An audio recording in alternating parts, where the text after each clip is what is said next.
What is up, guys? This is Comic Hour, and we're here ready for the review of Amazing Spider-Man number 47. Do me a quick favor, subscribe as we are a growing community, and we need you on our team, baby. Subscribe and enjoy this channel. All right, Amazing Spider-Man number 47 by Wells, and special guest artists here, Todd Knock and Obach, and we start the issue at Red Hook. There is a man here that's being kept in captivity, and somebody's coming and is basically asking for Mayor Madeline Pryor.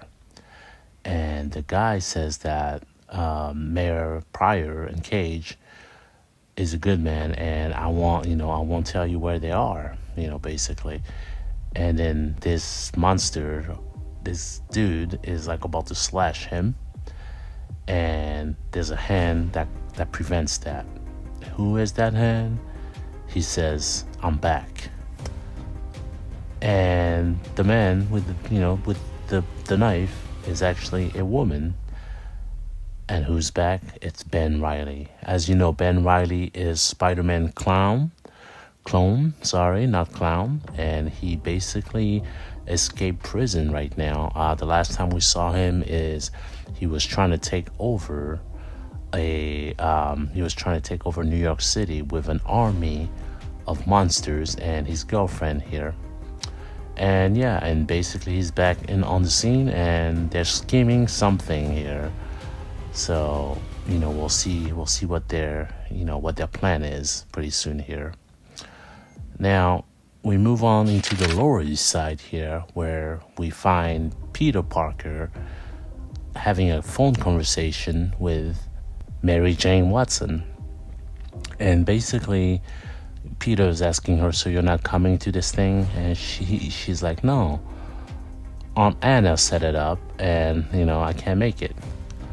And basically, Peter is telling Mary Jane that he's meeting the guard that works at Ravencroft, Shay, the one that helped Aunt Anna in prison.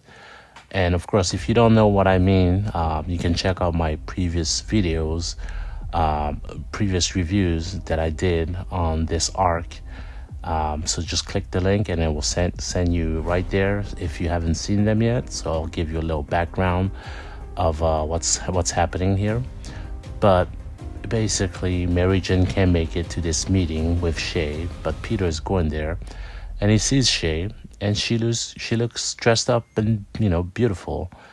And basically, he's telling Mary Jane, I gotta go. And Shay here is saying, "Oh wow, you roll up talking to an ex on a first date? Not what I'll do, And she's considering this a first date, and Peter is like, "Of course it's a date." He doesn't want to make her feel bad. Now, we find them later on in a restaurant here, and basically, Peter's telling her that, "Oh, I'm sorry, Anna Watson told me that this was just about her release from Ravencroft." And Shay here is saying, "She told me the same thing, but she knew she was setting us up. You didn't get that?" And he's like, "I'm sorry. I've never been fantastic at this stuff. And lately I've felt especially incompetent," which is true. I mean, if you look at his situation with Mary Jane, it's very complex, as Mary Jane has Paul now, and she's in a relationship. And, basically Shay is saying like, "Oh, it's fine. Dating is supposed to be hard. So, whatever." And then Peter's like, "Well, then this is your lucky day." And, they like each other. I can tell you that. They're definitely attracted to each other, and they're on a date. And they're going on, and later they're still talking and having fun, and there's definitely chemistry there. I can tell you that. Shay can possibly be not just a fling, but something that could become big and serious for Peter, and that's what he needs now. Especially with the things that's happening with his ex, Mary Jane. So good for him. Anyway, the waiter here comes up and he asks them if they wanted dessert. And, Peter's like, "Yeah, we will. Absolutely. Why not?" And next thing you know, the Peter's luck, the Spider-Man luck is coming back to him. And by luck, I mean unlucky. Peter has always had this thing here that's going on. He gets a text from Betty, and in the text, she's like, Peter, I'm in trouble. Give him the address. I found it. I need Spider-Man now. People have guns, men have guns. And he gets up. He doesn't want to leave because, he truly feels something for this girl. But as the Peter luck goes and he's Spider-Man, he gotta go, with great responsibility. Great power comes great responsibility. And he tells her, I gotta go, something came up. He makes some type of excuses. And she's confused. She's like, what the hell, and he's like, I like you a lot, and he dips out, and he grabs his jacket, and he moves out of the way very, very fast.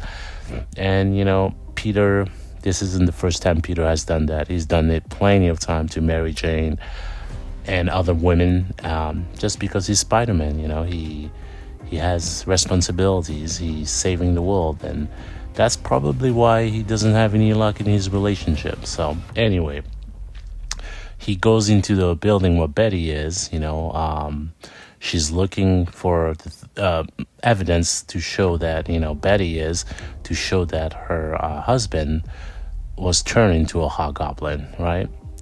And Spider-Man goes there, and, we move on into Alphabet City in New York, where these criminals, they come in and they are trying to look for Betty. They found her. They are about to pull the trigger or whatever. They're saying that, basically, you need to stop digging into Mr. Kingsley's business. And as you know, Mr. Kingsley is the hobgoblin. And they're basically going to make their move, and Spider-Man shows up. And he's pretty pissed off because he's beating on them like pretty harshly here. And the reason why is because, he got off a date that he truly enjoyed. I mean, could have been the woman of his life, right? And he beats them up, and they all go down. And basically, she's like, I found it. He's like, the Wrinkler device? She's like, yeah, I found the proof that, Hobgoblin turned my husband into the Hobgoblin, and I need to get him out of jail. And basically, they're gonna go and look for it. She said that it's here. That's what she's saying. So then, we move into a quick scene here in Oscorp. And in the last video that I made, remember the brain that they showed in the last issue? Well, it's here again, and the guards are messing around with the phones. And remember, they talk about having, no phones off, and having two-factor authentications, around the brain, because it messes up the network. And we don't know what that is yet. And it says here that free comic book day we might find out, but it seems it's a living brain. It seems like seems something big here is about to happen. Now we move on with Betty, and they found it. The Wrinkler device is here, and it's there, and they're gonna grab it, and a monster shows up, a Wolfman, but it's not the Wolfman. It's basically Ben Reilly and his girlfriend. And he's like, I also have somebody else here, turn around. Our favorite therapist is here. And it's the Queen Goblin, guys. And that is the issue. Spider-Man's going to have to battle that next issue. This issue was great, but, it was really about, Peter's relationship and the Parker's luck. The Parker unfortunate luck with women, and I think that Peter, if he ever wants a normal life, will have to give up being Spider-Man. And I just hope that, he doesn't give up being Spider-Man, that he lives the path that he's on, because he's doing the right thing. He's saving the world, and, he's sacrificing himself, including his relationship. So, if you like this, drop a like, subscribe, and guys, I will catch you guys on the next one. Peace.